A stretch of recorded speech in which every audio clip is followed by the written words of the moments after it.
What's going on, guys? It's Brandon back here again today with another playoff series. Today we got 2010 Round 3, and this was the first ever sweep that I saw of a series. The second-seeded Chicago Blackhawks with 112 points sweep the first-seeded 113 points, San Jose Sharks. And I don't want to say it was a huge upset because on paper, both teams have great offenses. Both teams had solid defenses, but I think the Hawks were just slightly bit better. And then in goaltending, both goaltenders played phenomenally. Sorry about that, guys. I'm back. Anyway, so the Hawks sweep San Jose Sharks, as I just said. And yeah, it's not even that close, but the goalies both goalies, Nabokov and Niemi, were great. Both had over 90% save percentages, but the only person that showed up on San Jose seemed to be Patrick Marleau, while the Hawks, they kind of just showed up and dominated. Game 1, the Hawks win 2-1. They were down 1-0 early as Jason Demers scores on the power play in the first to make it 1-0. And then in the second, Patrick Sharp responds. I don't know why I wrote this down, but this isn't right. I'll fix that right now. Patrick Sharp makes it 1-1, and we go to the third, and Dustin Byfuglien makes it 2-1 with 5 minutes to go. Patrick Sharp gets his sixth, Byfuglien gets his fifth, and that's game 1. Short and simple. I was in Mexico during it. That's what I remember. I was in Mexico for a wedding in games 1 and 2, so we were watching it at the bars, and we were celebrating. Game 2, Hawks win 4-2. This time they take the lead first with Andrew Ladd scoring, gets his second of the playoffs. To make it 1-0. We go to the second. Byfuglien makes it 2-0 with his sixth on the deflection from Kane. Taves then scores in the power play off another deflection off a Keith shot, his seventh at the playoffs, to make it 3-0. Then Patrick Marleau responds on his power play goal of his own with his fourth of the playoffs. And then we go to the third. Troy Brouwer makes it 4-1 off a Jarmelson shot, so 3 deflection goals just out of 4 in this game. And then Patrick Marleau scores his fifth of the playoffs. And he's the only one that seems to get on the board. Through 2 games, they've only had 2 scores. They had 1 from Demers and 2 from Marleau. So San Jose didn't really find other ways to score as it continues in Game 3. Game 3, Hawks win 3-2 in overtime. They're down early as Marleau makes it 1-0 on the power play with his sixth of the playoffs. Sharp then responds to make it 1-1 at the power play goal of his own with his seventh of the playoffs. Go to the second. Dave Bolin makes it 2-1 with his fourth of the playoffs. And then Marleau again with his fourth of the series and seventh of the playoffs ties it.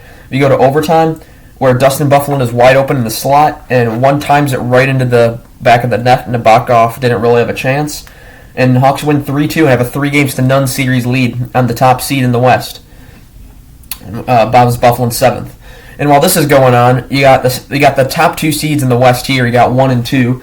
In the East, you got Philadelphia, who's number 7, and Montreal, number 8, duking it out. So this was a strange playoffs. So there really wasn't any choking. Game 4, Hawks finished the job at home. They were on the road for these first 2 series. They come home, and they pretty much played them as well. In the first period, Logan Couture gets on the board early with his fourth of the playoffs. Only the third goal scorer that was the only 3 people scored a goal in this series. Demers got 1, Couture got 1, and then Marleau got 1, 2, 3, 4, 5. So Marleau had a heck of a series.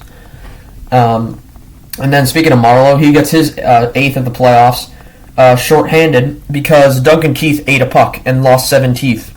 And that was the play. Then Marleau Marleau tried to dump the puck down the ice, hit Keith right in the face. That led to a 2-on-1. Marleau gets the one-timer, and he scores on Niemi. Makes it 2-0. So the Hawks are down 2-0. And then Brent Seabrook makes it 2-1 with a goal of his own that was checked by the officials to make sure it wasn't goaltender interference and that it did cross the line. And it was a good goal, so Seabrook gets his third of the playoffs. Then Bolin, before the end of the period, gets his fifth of the playoffs to make it 2-2. And this is where Keith returns, and the story goes from there, how you could see gums, and there was really no teeth, so that looks pretty funny.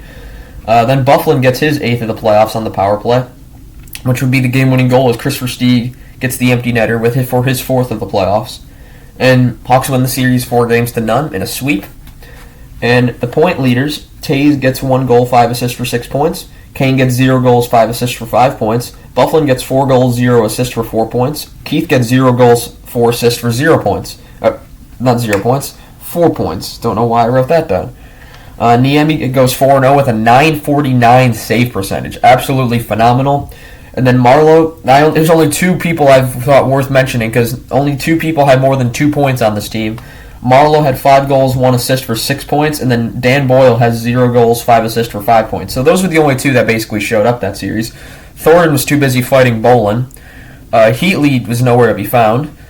Setaguchi, nowhere. Pavelski was great against the Kings and the Red Wings. Couldn't find him here. And Nabokov goes 0-4 with a .905 save percentage. So after going 0-4, having a .905 save percentage is a pretty good save percentage. So you can't blame the series on Nabokov. They're close games. You got 1 goal, 2 goal, 1 goal, 2 goal. Very close series. Could have gone the other way without question. It's just simple that San Jose's cursed and Chicago isn't. Just kidding. Chicago just had that. They faced adversity. Keith getting hit. Bolin was targeted the first 2 games of the series. Niemi was being it was game 1. It was Niemi that was frustrating the Sharks. Game 2 it was Bolin. Game 3 it was kind of just they didn't really have someone to pick on.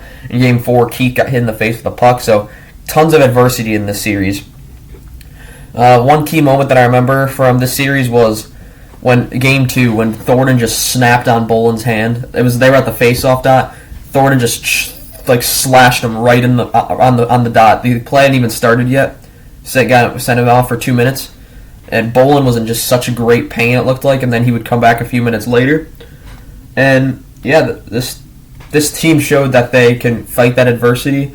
I remember games 1, 2, and 3, and I remember every game in this series because these 2 I was in Mexico for. This one I had my entire family at my house watching.